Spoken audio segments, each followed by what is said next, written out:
Azam Khan UP की राजनीति का सबसे विवादित चेहरा फिर चर्चा में क्यों? दोस्तों, उत्तर प्रदेश की राजनीति में अगर कोई ऐसा नेता है जो 3 दशक से लगातार सुर्खियों में रहा है तो वो नाम है आजम खान। कभी अपने बेबाक बयानों से, कभी सरकार पर तंज से और कभी अदालतों में चल रहे मामलों से, और अब एक बार फिर ये खबरों में है क्योंकि 17 नवंबर को रामपुर एमपी एमएलए कोर्ट ने उन्हें उनके बेटे अब्दुल्ला आजम को पैन कार्ड गड़बड़ी केस में 7 साल की सजा सुनाई है।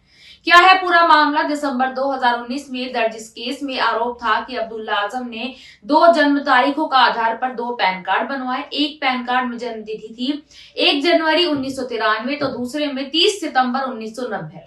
जांच में पता चला कि अगले जो है असल तारीख मानी जाए तो अब्दुल्ला 2017 के विधानसभा चुनाव में 25 साल को न्यूनतम आयु पूरी नहीं करते थे।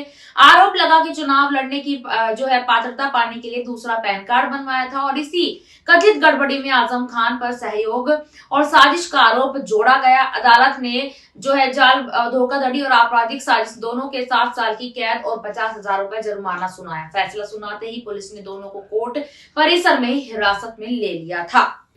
यह मामला दर्ज कराया था रामपुर के मौजूदा बीजेपी विधायक आकाश सक्सेना ने। उनका दावा था कि आजम खान के खिलाफ लगभग सभी मामलों में ठोस दस्तावेजी प्रमाण हैं। यह केस भी उसी की एक कड़ी है। सजा के बाद उन्होंने कहा कि जिसने गलत किया उसे सजा जरूर मिलेगी।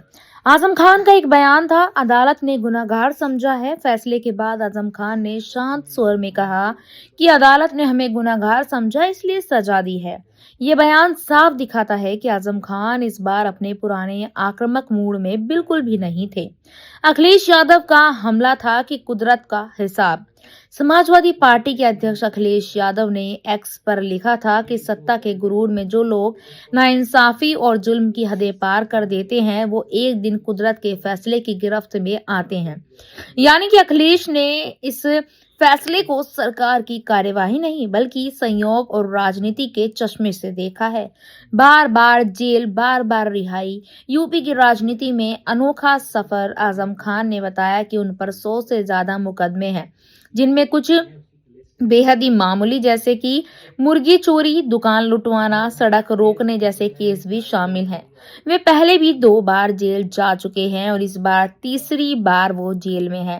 पहली बार लगभग 22 महीने के लिए, दूसरी बार 23 महीने के लिए और 23 सितंबर 2025 को उन्हें जमानत मिली। वे रिहा हुए थे सिर्फ 55 दिन के लिए। बाहर रहने के बाद में अब फिर से जेल में है। क्यों इतने केस? विरोधी वर्सेस समर्थक। पूर्व विधायक आकाश सक्सेना हो या बीजेपी के प्रवक्ता ही क्यों ना हो, उन सबका कहना है कि सपा के शासन में कानूनों को तोड़ा मरोड़ा गया। अब पाई पाई का हिसाब हो रहा है।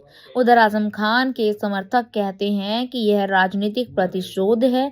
सरकार नहीं चाहती कि आजम साहब बाहर रहें। रामपुर सपा प्रवक्ता मोहम्मद आजब का भी जो है यहाँ पर यही कहना है कि पूरी सरकारी मशीनरी आजम खान के खिलाफ काम कर रही है। इसी बीच आपकी जानकारी के लिए बता दें कि यहाँ पर आजम खान को लेकर तमाम तरीके की जानकारियां सामने आ रही हैं और यहाँ पर 42 मुकदमे अभी भी ट्रायल में बताए जा रहे हैं। इन मामलों में जमीन विवाद, विश्वविद्यालय निर्माण में अनियमितता, सरकारी संपत्ति को नुकसान, आचार संहिता उल्लंघन, प्रशासनिक विवाद सब शामिल हैं।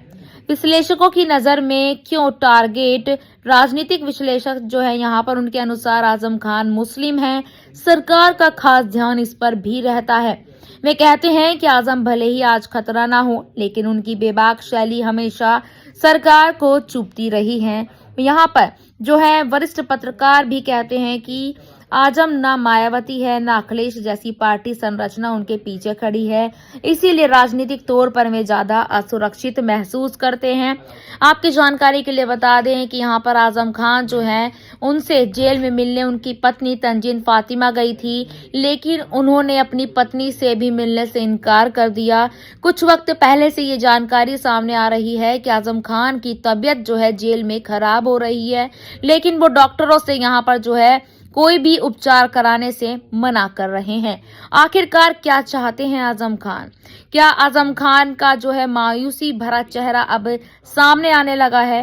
रामपुर कभी नवाबों का इलाका था। ये जानकारी आपको बता दें, आजम खान की राजनीति की शुरुआत ही नवाब परिवार के खिलाफ संघर्ष से हुई थी। नवाब घराने का दावा है आजम जनता के अधिकार के लिए नहीं, जमीन कब्जा करने के आरोपों में जेल गए हैं। कहा जाता है कि आजम के जो है उभार से नवाब परिवार की राजनीति पूरी तरह हाशिए पर चली गई। आगे क्या, इस समय जो है बड़े सवाल उठ रहे हैं। क्या आजम खान को फिर जमानत मिलेगी या नहीं? क्या बाकी मामलों में भी सजाएं बढ़ेगी या अदालतें उन्हें राहत देगी? एक बात तो साफ है, आजम खान की राजनीतिक यात्रा भी खत्म नहीं हुई है और उनकी हर अगली तारीख, हर अगला फैसला यूपी की राजनीति में हलचल मचाएगा। रामपुर कभी नवाबों का इलाका था।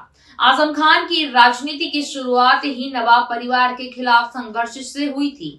नवाब घराने का दावा है आजम जनता के अधिकार के लिए नहीं, जमीन कब्जा करने के आरोपों में जेल गए हैं। कहा जाता है कि आजम के उभार से नवाब परिवार की राजनीति पूरी तरह हाशिए पर चली गई और इस समय जो बड़े सवाल उठते हुए नजर आ रहे हैं यहाँ पर, क्या आजम खान को फिर से जमानत मिलेगी या नहीं मिलेगी? इसी बीच आपको बताते चले कि आज ही आजम खान को लेकर एक बड़े मामले में राहत मिलती नजर आई है।